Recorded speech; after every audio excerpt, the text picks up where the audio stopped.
Hello everyone, good morning. আজকে আবার একটি নতুন দিন শুরু করছি তোমাদেরকে সঙ্গে নিয়ে। আশা করছি তোমরা সকলে খুব ভালো আছো আর আমরাও বেশ ভালো আছি।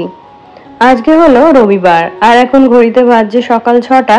তো ঘুম থেকে উঠেছি অনেকক্ষণ আগে, ঘরের টুকটাক কাজকর্মগুলো করে নিয়েছিলাম। আর এই যে এতগুলো জামা কাপড় যে বারান্দা দিয়ে মেলা ছিল, তাই ভাবলাম এগুলোকে আগে ছাদে দিয়ে একটুখানি যখন গরম হয়ে যাবে তখন আর কি ভাঁজ করে তুলে রাখবো। আর এখন জানো তো যখন তখন বৃষ্টি হচ্ছে। তো এই দেখো জামা কাপড়গুলো দিতে এসেছি, আবার এদিকে দেখি আকাশটা মেঘ করে এসেছে। তো এই যে হালকা একটু রোদ্দুর আছে আর এগুলো অল্প রোদ্দুর হলেই শুকিয়ে যাবে। তো সেই জন্য এগুলোকে ছাদে দিয়ে গেলাম। তো কিছুক্ষণ পরে এসে এগুলোকে আবার নিয়ে যাব। আর এই যে শেডের নিচে দিয়ে দিচ্ছি, এগুলো হলো একদমই ভেজা জামা কাপড়। আর ওই যে দড়িগুলো যেহেতু একদম ধার দিয়ে বাঁধা হয়েছে, তাই শুকনোই হোক আর ভেজাই হোক, বৃষ্টি এলেই আর কি সমস্ত জামা কাপড় আমাকে তুলে ফেলতে হয়। তো হাজবেন্ডকে বলেছিলাম যে ওই দড়িগুলো হচ্ছে শেডের মাঝ বরাবর দিয়ে বেঁধে দিতে, তাহলে ঝড় বৃষ্টি যাই আসুক না কেন, যদি জামা কাপড়ে ক্লিপ দেওয়া থাকে তাহলে আর কি জামা কাপড়গুলো পরে যাবে না বা ভিজেও যাবে না। তো তারপরে দেখো জামা কাপড়গুলো দিয়ে এখন নিচে চলে এলাম। তো এই যে ঘরের টুকটাক কাজকর্ম করে নিয়েছি আর এখন এই যে রান্নাটাও বসিয়ে দিলাম। তো এখন হাজবেন্ড যাবে ছেলেকে নিয়ে একটু ডাক্তারের কাছে, কারণ গতকালকে স্কুলে যাওয়ার সময় বৃষ্টি ভিজেছিল। তো তার জন্য ওর সকালবেলার দিকে একটু জ্বর এসেছিল, সেই সঙ্গে দেখছি একটু বুকের মধ্যে কফও জমেছে। তো সেই জন্য ভাবলাম যে আগে ভাগে ডাক্তারটা দেখিয়ে আসুক, না হলে পরে বাড়াবাড়ি হয়ে গেলে তখন আবার অন্যরকম হয়ে যাবে। আর আজকে যেহেতু রবিবার, তো ওর আজকে অনেকগুলো ক্লাস ছিল, যেমন অঙ্কের একটা ক্লাসে যায়, তারপরে হচ্ছে ওর গানের ক্লাস থাকে। তো সেগুলো কিছুই আজকে করতে পারবে না। তো এই যে ছেলেকে একটু ছাতু দিয়ে দিলাম আর হাজবেন্ড একটু চা খেয়ে নিয়েছে। তো ওরা এই যে বেরিয়ে গেছে আর এখন দেখো আমি রান্নাটা কমপ্লিট করে নেব। তো শ্বশুরমশাই বাজারে যেতে চেয়েছিলেন, তো হাজবেন্ডই বললেন যে ও ফেরার সময় আর কি বাজার নিয়ে আসবে। তো সেই জন্য আর কি আজকে বাজারটা একটু দেরি করেই আসবে। আর এদিকে দেখো হচ্ছে ডালের জন্য একটুখানি পেঁয়াজ ফোড়ন দিয়ে নিলাম। তো আজকে ডালটা করেছি পেঁপে দিয়ে, আর হবে মিষ্টি কুমড়ো ভাজা। তো আজকে সকালের মেনু এইটুকুই, আর দুপুরে হচ্ছে মাংস হবে, তো সেটা হচ্ছে বাজার আসার পরেই হবে আর কি। তো এদিকে দেখো ডালটা ফোড়ন দিয়ে ডালটাকে নামিয়ে নিলাম আর এদিকে মিষ্টি কুমড়োটাও বসিয়ে দেবো। আর এই মিষ্টি কুমড়োর তরকারিটা হলে ছেলেও দেখি বেশ পছন্দ করে খেতে। তো একটু মিষ্টি মিষ্টি করেই আর কি ওটাকে রান্না করে দিই। তো তারপরে দেখো তেলের মধ্যে একটুখানি গোটা জিরে আর কাঁচা লঙ্কা ফোড়ন দিয়েছি। তারপরে এই যে কুমড়োটাকে এখন এর মধ্যে দিয়ে দিলাম। তো এখন একটু নুন দিয়ে এটাকে একটুখানি ভেজে ঢাকা দিয়ে রেখে দেবো, এতে করে কুমড়োটা সেদ্ধ হয়ে যাবে। আর এদিকে দেখো ভাতটাও রেডি হয়ে গেছে। তো আমাদের একটা নতুন চালের বস্তা আনা হয়েছে আর ওই চালটা দেখছি খুব তাড়াতাড়ি আর কি সেদ্ধ হয়ে যাচ্ছে। আর এদিকে দেখো মিষ্টি কুমড়োটাও সেদ্ধ হয়ে গেছে। তো এখন একটু হলুদ গুঁড়ো, জিরে গুঁড়ো আর লঙ্কা গুঁড়ো আর একটুখানি চিনি দিয়ে এটাকে একটু শুকিয়ে নিয়ে নামিয়ে নেব। আর জানো তো এখন ওই 9টা মতো বাজছে। তো এর মধ্যে আমার দেখো রান্না বান্না সবকিছু কমপ্লিট হয়ে গেল। ওদিকে যে মাংস আসবে তার জন্য শাশুড়ি মা সমস্ত মশলা গুছিয়ে দিয়েছেন। আর এখনো যেহেতু বাজারটা আসেনি, তাই কিন্তু রান্নাটা কমপ্লিট করে চলে যাব উপরে। তো উপরে গিয়ে আমার যতটুকু কাজ বাকি আছে সবকিছুই আর কি গুছিয়ে নেব। তো দেখো উপরে এসেছিলাম, উপরে এসে ছাদ থেকে সমস্ত জামা কাপড়গুলো নিয়ে এসেছি। আর দেখো এখনই ঝমঝমিয়ে বৃষ্টি শুরু হলো। আর জানো তো এখনকার বৃষ্টির কোনো ভরসা নেই, এই রোদ্দুর তো এই বৃষ্টি। তো দেখো জানলায় দাঁড়িয়ে বাইরের বৃষ্টি দেখছি আর ছোটবেলার কথা মনে করছি। তো আমাদের ছাদে যে শেড দেওয়া হয়েছে, সেই শেডের সমস্ত জল একটা পাইপ দিয়েই বেরিয়ে মানে একসঙ্গে অনেকটা করে জল পড়ছে। তো সেটাই দেখছিলাম আর ছোটবেলার কথা ভাবছিলাম যে আমাদেরও বাড়ির ছাদ থেকে যখন এরকম পাইপ দিয়ে জল পড়তো, তখন তো অত কিছু বুঝতাম না। তো সেই পাইপের নিচেই দাঁড়িয়ে পড়তাম, দাঁড়িয়ে স্নান করতাম। তো সেই দিনগুলো এখন বড্ড মিস করি। আর হাজার চেষ্টা করলেও কিন্তু সেই দিনগুলো আর ফিরিয়ে আনা যাবে না। তো তারপরে দেখো কালকের যে বালিশের কাভারগুলো কেচে দিয়েছিলাম, তো সেগুলো এখন বালিশে পরিয়ে নেব। আর এখন বিছানাটাও ভালো করে ঝাড় দিয়ে নিয়েছি। আর জানো তো যত কাজই এলোমেলো থাকুক না কেন, এই বিছানাটা যদি ঠিকঠাকভাবে গোছানো থাকে তাহলে মনে হয় অর্ধেক কাজই কমে গেছে। তো এই যে এসে ঘরের জানলাগুলো খুলে দিয়েছি, ঘরটা বেশ ফ্রেশ লাগছে। আর সেই সঙ্গে বিছানাটাও গুছিয়ে নিলাম। তো তারপরে দেখো এই এত জামা কাপড় ছাদে দিয়ে এসেছিলাম একটু গরম করতে। তো এগুলো খুব ভালোভাবে শুকিয়ে গেছে, যেহেতু বৃষ্টির আগে গিয়ে এগুলো তুলে এনেছিলাম। তো এগুলোকে এখন ভাঁজ করে রেখে দেব। তারপরে দেখি বাজারটা কতক্ষণে আসে, তারপরে হচ্ছে বাকি রান্নাটা করব। তো আমার একটা ভিডিওতে আমি কমেন্ট পেয়েছিলাম যে একজন দিদিভাই জানতে চেয়েছে আমি যে ভিডিও করি এতে নিয়ে আমার বাড়ির লোকে আপত্তি করে কিনা। তো না গো, আমার বাড়ির লোকে কেউই আপত্তি করে না। আর আমি যেদিন ট্রাইপড ফোন নিয়ে নিচে না যাই, সেদিন আমার শাশুড়ি মা উল্টে আমাকে জিজ্ঞেস করে, আজকে ফোন নিয়ে আসো, নিজে ভিডিও করবে না? তো তখন আমি বলি যে না, কিছু ভিডিও আছে ওগুলো এডিট করা হয়নি, তাই আর কি নতুন করে শ্যুট করব না। আর এই যে যেহেতু এখন আমাদের নিচে রান্না বান্না হয়, সবার সামনেই যেহেতু ক্যামেরা সেট করে ভিডিও করতে হয়, তো সেখানে আমার শ্বশুরমশাইও থাকেন, তো কোনো কিছুতেই কিন্তু কেউ আপত্তি করে না। আর হাজবেন্ড তো প্রথম থেকেই আমার সঙ্গে ছিল। আর শ্বশুরমশাইয়ের একটাই কথা যে যাই করি পড়াশোনাটা যেন ঠিকঠাকভাবে করি। আর কি বলতো, আমাদের সংসারের কাজ বলতে ওই রান্না খাওয়া আর আমার এই যে নিজস্ব যে সমস্ত কাজকর্ম এইটুকু।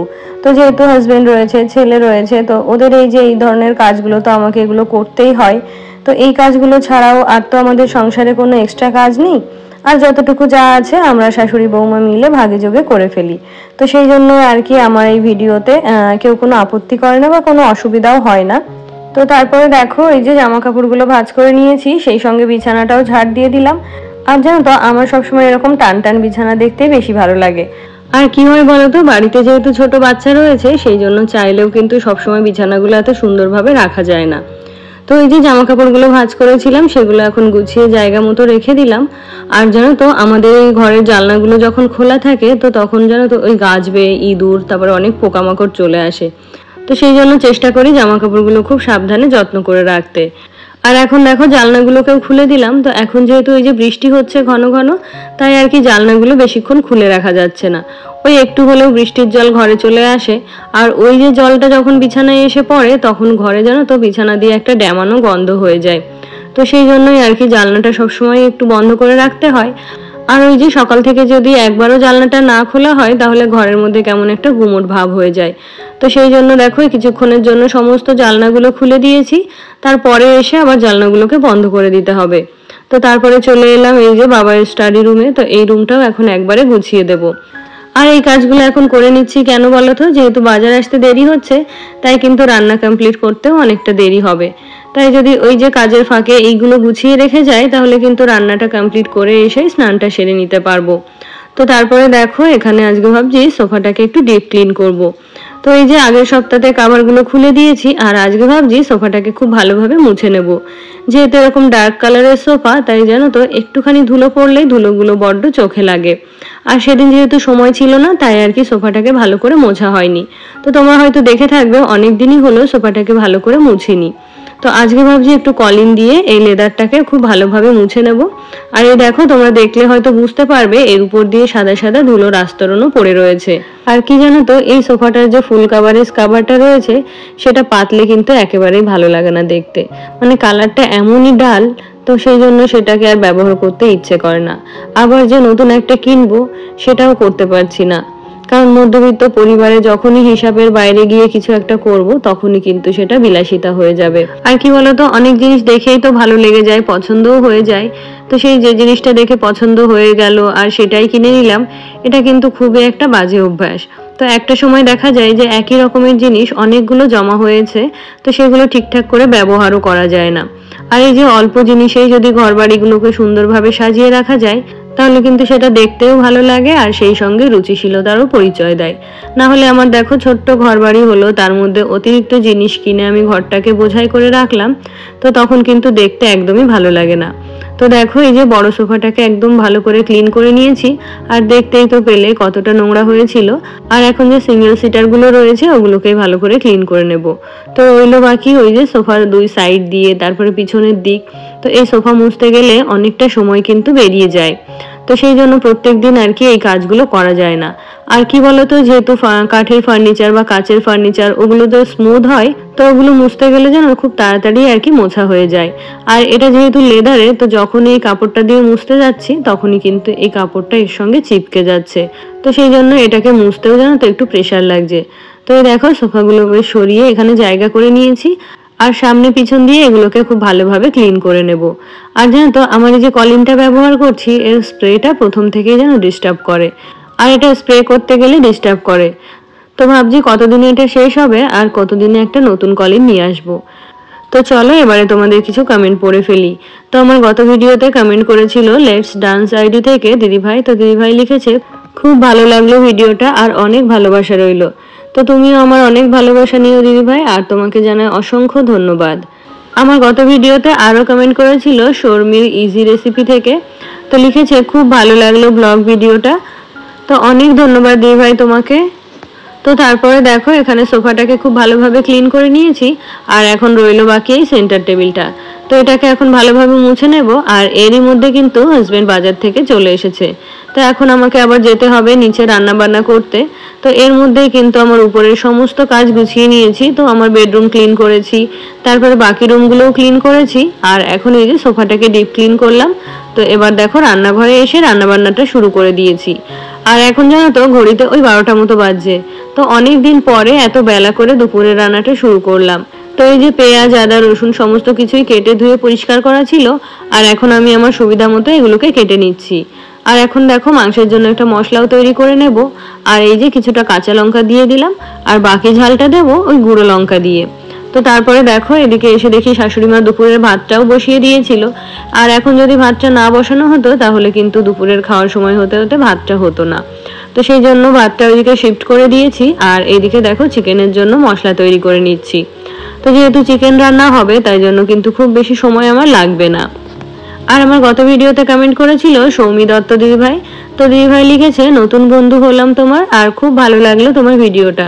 তো অনেক ধন্যবাদ দিদিভাই তোমাকে। তো তারপরে দেখো এদিকে মশলাটা কষা হয়ে গেছে। আর এখন এই যে ধুয়ে রাখা মাংসটাও দিয়ে দিলাম। আর জানো তো মাংসের টেস্ট অনেকটাই ডিপেন্ড করে ওই মশলাটা কষানোর উপর।